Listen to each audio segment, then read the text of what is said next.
pag-uusapan natin yung mga nangyari sa mga kababayan po nating OFW dyan po sa Qatar, na kung saan mga kababayan, hinuli po sila dahil po sa paglabag nila mga kababayan doon sa unauthorized political demonstration. Ibig sabihin nagsagawa po sila ng rally dyan po sa Qatar. Bawal na bawal po pala yun dyan sa Qatar, na kung saan magsasagawa sila ng rally nang hindi sila otorisado. Ibig sabihin wala silang mga kababayan, mga certificate na magpapatunay na pinapayagan po silang mag-rally dyan sa Qatar. Ngayon kung titingnan nyo, ito yung nakita nating post galing po kay Jose Rizal de Guzman. Yan po yung Facebook mga kababayan na pinanggalingan nitong post. Sabi po dito, sa wakas natupad din ang pangako ni Katay Diggs na mapauwi ang ilang mga kababayan nating OFW sa Qatar. Duterte groups sa Qatar, arestado sa paglabag sa code. Unauthorized political demonstration, nananawagan ngayon ang iilang Duterte supporters kay Pangulong Bongbong Marcos na sila ay matulungan sana pagkatapos na sila ay arestuhin ng ating gobyerno. Ibig sabihin, ito daw mga taga-suporta ni Duterte dyan po sa Qatar na naaresto mga kababayan dahil po sa pagrarally nila nang hindi naman sila otorisado na magrally, ay humihingi ngayon ng tulong sa gobyerno ni PBBM na sana po ay sila ay matulungan na mailabas mga kababayan doon po sa pagkakadetine sa kanila dyan po sa Qatar. Yan po kasi ang problema. Nagrarally sila para ipakita yung pagsuporta nila kay Duterte at ang panawagan nila mapatalsik sa pwesto etong si PBBM. Tapos ngayon, na nahaharap kayo sa matinding sitwasyon na ganyan, sa gobyerno kayo ni PBBM tatakbo hihingi ng tulong. Lagi ko naman po sinasabi na wag ninyong ipagpalit yung mga pamilya ninyo at mga kamag-anak ninyo, especially yung dahilan kung bakit kayo nasa ibang bansa dahil lamang sa mga politikong sinusuportahan po ninyo. Kasi pagdating ng araw, hindi po kayo matutulungan ng mga yan. Ang problema sa mga ito mga kababayan ngayon, nananawagan sila sa pamahalaan ni PBBM, nananawagan po sila mga kababayan sa embassy ng Pilipinas dyan sa Qatar na tulungan sa lalo't madaling panahon. Ito po mga taga-suporta ni Duterte na nagrally na nahuli dyan po sa bansang Qatar mga kababayan. So sabi pa dito, eto pa daw, dahil sa paglabag nila sa batas na nagsasagawa ng political rally na walang pahintulot o approval sa gobyerno ng Qatar mga kababayan. So ngayon kung titingnan nyo, eto yung mga larawan yan, at eto ata yung mga nagrally mga kababayan. Diba sinabihan pa nga tayong fake news dyan, gawa ng wala naman daw pong ibinabalitang ganyan sa Qatar mga kababayan at wala naman daw pong katotohanan. Pero napakaingay na po niyan ngayon. At naibalita na rin po yan mga kababayan sa News 5 na kung saan nananawagan pa nga etong si Calio de Guzman na tulungan ng gobyerno ni PBBM na mailabas mga kababayan etong mga Pilipino na nahuli na nagrally dyan po sa Qatar mga kababayan. So ngayon kung titingnan nyo, eto yan. Yan. Maliwanag pa nga na sinasabi dito sa advisory ng Embahada ng Qatar, ng Embahada ng Pilipinas dyan sa Qatar. Pinayuhan ng pasuguan ng Republika ng Pilipinas sa Doha ang mga kababayan nating Pilipino na tumalima sa mga alituntunin at patakaran ng bansang Qatar ukol sa pagdaraos ng pagpupulong at kilos protesta na may temang politika.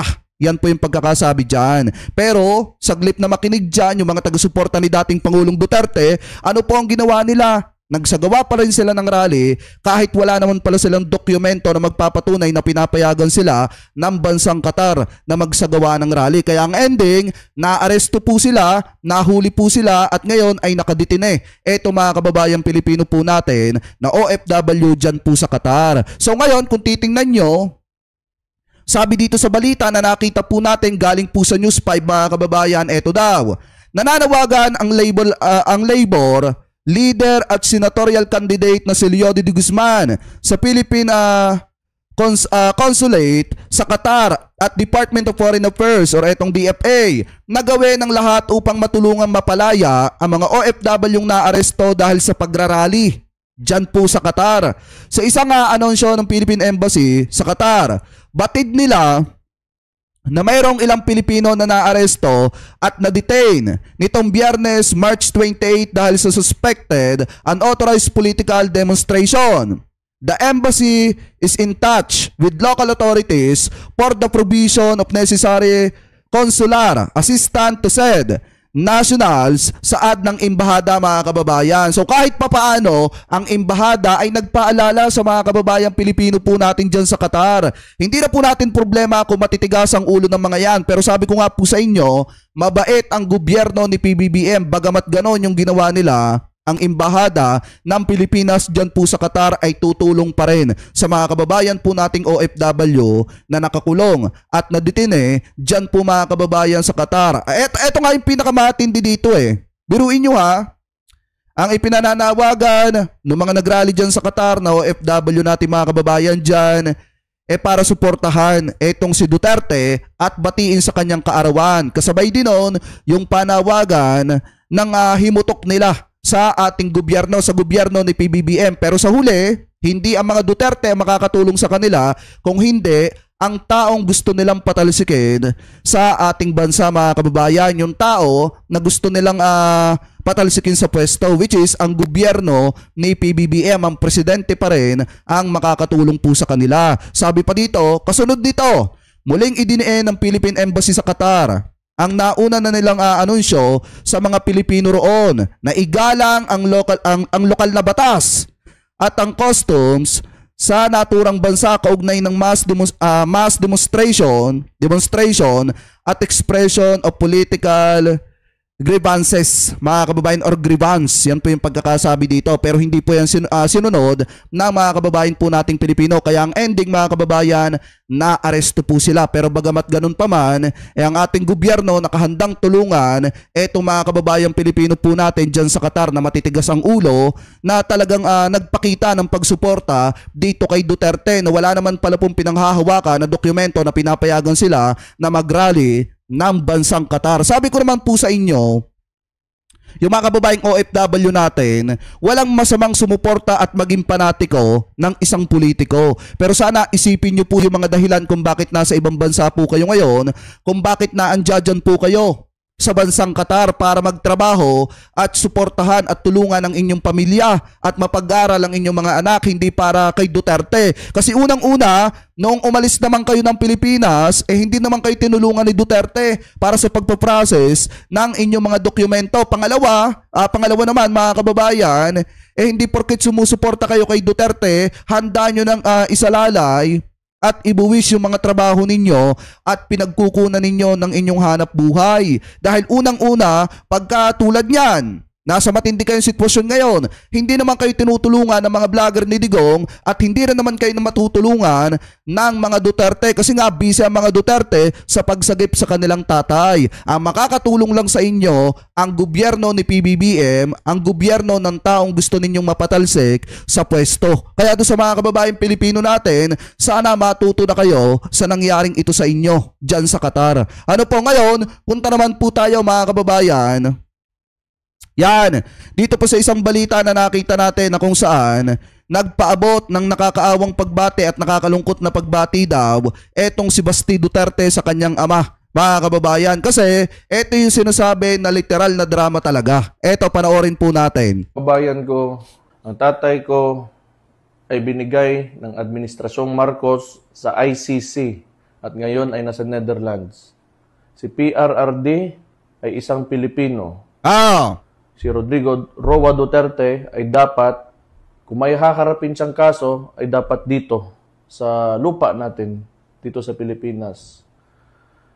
Magpapasalamat ako kung nakikinig ka man ito ngayon. Ibig sabihin ay sumusuporta ka at nananalangin din na makauwi yung tatay ko dito sa Pilipinas. So, maraming salamat sa inyo at kailangan namin kayo sa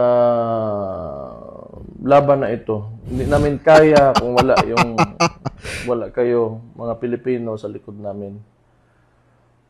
Mabuhay kayo at maraming salamat. God bless you all. Kayo kasi kayo naman talaga nagsimula Sa totoo lang, mga kababayan, eto lang naman kasi mga ito ang nagsimula. Kung hindi sana sila maagang nag-asam na magkaroon ng mataas na kapangyarihan sa gobyerno ni PBBM. Hindi naman sana mangyayari sa kanila ang lahat ng yan. Kaya lang naman kasi nangyari sa kanila ang lahat ng yan dahil hinayaan nila ang kanilang tatay na magsalita ng kung ano-ano laban po sa ating gobyerno. Especially mga kababayan, sila mismo na nakapalibot sa kanyang tatay ang naglagay sa matinding alanganin sa kanilang ama. Ano po, kasi sa totoo lang, kung pinayuhan lang sana nila ng magandang kanilang ama, nahiyaan mo na yung pamumuno ng taong iniluklok ng sambayan ng Pilipino at hintayin na lamang natin yung susunod na eleksyon para iupo etong isa sa mga kapatid namin, di sana wala na mga kababayang isyong ganyan. Wala na sanang problema. Ang problema, ang ginawa nila mga kababayan, saglip na kinaibigan nila yung presidente, pinahalagahan nila yung ugnayan nila sa presidente kasi alam naman natin na ang tanging makakaprotekta lang sa kanila sa sitwasyong ganyan ay walang iba kung hindi ang presidente. Kung pinakisamahan lang sana nila at hindi nila niloko ang presidente mga kababayan at sinaraan ng sinaraan, hindi naman sana mangyayari sa kanila yan.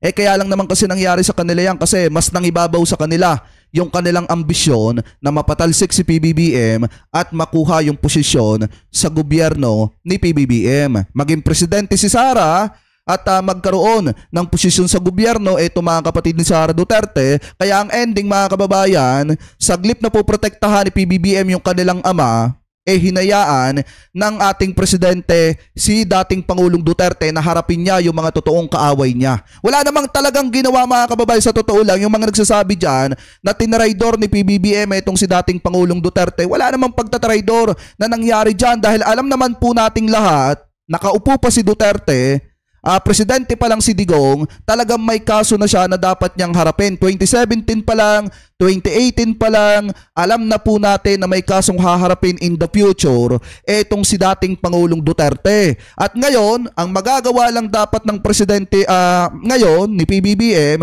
ay protektahan etong si Digong mga kababayan sa kamay ng ICC. Kaso nga lang ang problema, paano nga naman po protektahan ni PBBM etong si Digong kung mismong si Digong mga kababayan ang naglulugmok at humihila pababa sa pamumuno ng ating presidente. Kahit ako ang presidente, pag araw-araw akong sinisiraan, dinadamay ang pamilya ko, wala akong ibang gagawin kung hindi hayaan ng mga ito. Dahil alam naman po natin na ang presidente, pamula nung nanira etong si Digong, hindi man lang po nagbato ng masakit na salita laban po sa mga Duterte. Ibig sabihin, hinayaan lang talaga ni PBBM na tadhana na yung gumawa ng paraan para supilin ang mga ito mga kababayan at papanagutin ang mga ito sa kanilang mga ginagawang mali at sa kanilang mga pananagutan. At ito na nga yung panahon mga kababayan at tadhana na mismo yung gumawa ng paraan para maaresto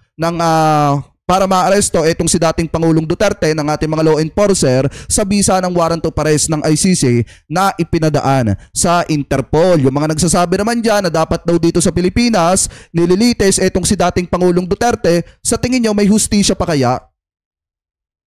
May hustisya pa kaya dun sa mga pamilya na mga naiwan na biktima? Mga kababayan, kung dito lilitisin si dating Pangulong Duterte sa ating bansa, sa tingin ninyo may maglalakas ng loob kaya na hatulan na guilty etong si dating Pangulong Duterte kapag napatunayan na siya po ay nagkasala?